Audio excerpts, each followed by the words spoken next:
पंढरपूरच्या चंद्रभागेच्या पात्रामध्ये पवित्र स्नानासाठी गेलेल्या 22 वर्षीय तरुणाचा नदीपात्रात बुडून अंत झाला आहे। याबाबत मिळालेली अधिकृत माहिती अशी की आंध्र प्रदेशातील भार्गव राजा गटम हा 22 वर्षीय युवक आपल्या परिसरातील काही भक्तांसह पंढरपूर येथे विठ्ठलाच्या दर्शनासाठी आला होता।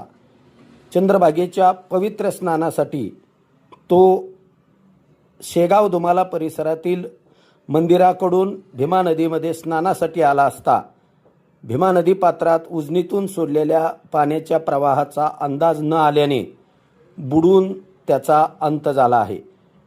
नदीपात्रातील परिसरामधील नागरिकांनी त्याला वाचवण्याचा प्रयत्न केला पण तो अयशस्वी ठरला आहे।